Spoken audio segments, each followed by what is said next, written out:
안녕하십니까. 21대 대통령 출마에 나선 인천광역시장 유정복입니다.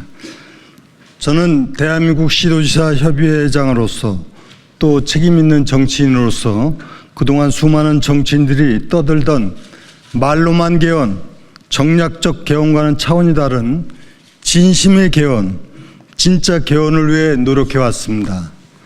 특히 지난달에는 정치권에서 최초로 전문부터 부치까지 완성된 개헌안을 공개하고 국회에서 60여 명의 전현직 국회의원을 비롯한 시민단체들과 함께 대토론회를 열어 공론회장도 마련한 바 있습니다. 지금의 헌법으로는 더 이상 우리나라가 버틸 수 없다는 구국의 심정으로 개헌의 필요성을 제기하고 개헌 문제를 주도적으로 이끌어왔습니다. 국민들께서도 점점 더 많은 분들이 개헌이 필요하다는 저희 의견에 고개를 끄덕여 주시면서 공감대가 형성되기도 하였습니다. 정치인들도 하나둘씩 저희 의견에 동의하고 나섰습니다. 마침내 개헌의 분위기가 무르익고 있었습니다. 국회의장이 대국민 특별담화를 통해 대선과 개헌의 동시투표까지 제안하기에 이르렀습니다.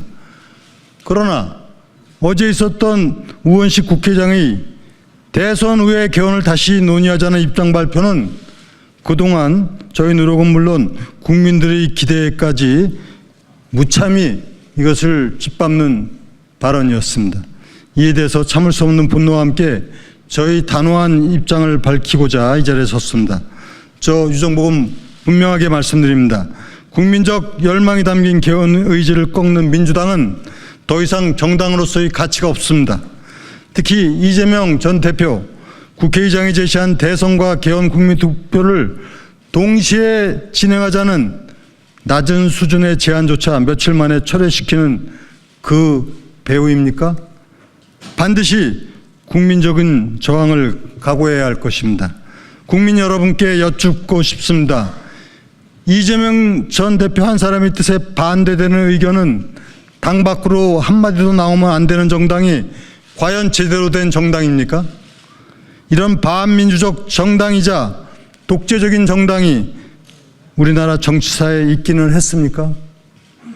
저는 지금처럼 1인 독재 정당, 민주당이 집권하게 되면 우리나라가 어떻게 될지 생각만 해도 아찔합니다. 자기들 험담한다며 개인의 SNS도 검열하고 고소고발하면서 국민들의 입을 모두 틀어막을 것이 눈에 선하고 또 공포스럽습니다. 국가의전서열 2위인 국회의장의 의견도 묵살하고 집단으로 반발해 괴롭히는 사람들이 우리 보통의 국민들한테는 어떻게 할지 정말 무섭습니다. 국민 여러분도 잘 아시다시피 이재명 전 대표는 그동안 막말과 거짓말, 갈라치기로 수많은 국민들을 눈살 찌푸리게 했습니다. 최근만 해도 연평도 꽃게밥, 사이코 등 입만 열만 막말로 국민들이 스트레스를 받게 만들었습니다. 거짓말은 또 어땠습니까? 박근혜 전 대통령을 존경한다고 했더니 진짜인 줄 알더라며 거짓말과 함께 박근혜 전 대통령을 희화화시키기까지 했습니다. 갈라치기도 빠지지 않습니다. 국민의힘 지지자들을 일찍 빨간 넥타이 운운하면서 비꼬고 국민들을 찢어놓기 바빴습니다. 과연 이런 사람이 무슨 자격으로 대한민국의 틀을 새로 세워야 할 이 중차대한 시점에 개헌을 반대하고 막아선다는 말입니까? 중앙에 집중된 힘, 대통령과 국회만 쏠려있는 권력 구조를 과감하게 바꿔야 합니다. 저는 과도한 중앙 권력의 분산과 합리적인 재조정을 위해서 중대선거구제와 양원제 그리고 정부통령제를 실시하자는 개헌안을 이미 발표한 바 있습니다. 이 개헌안은 그동안 말로만 개헌을 하자던 수많은 정치인들이 구호나 수사가 아닙니다.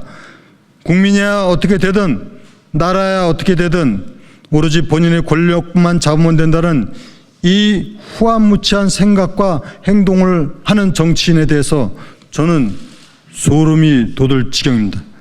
이제 저 유정복이 단언합니다.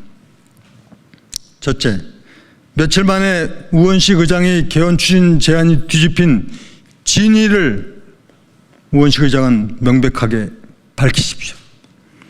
둘째, 이재명 전 대표와 우원식 의장은 개헌이라는 국가 대사에 이렇게 오락가락한 이유와 국민적 의혹에 대해서 진실을 밝히십시오.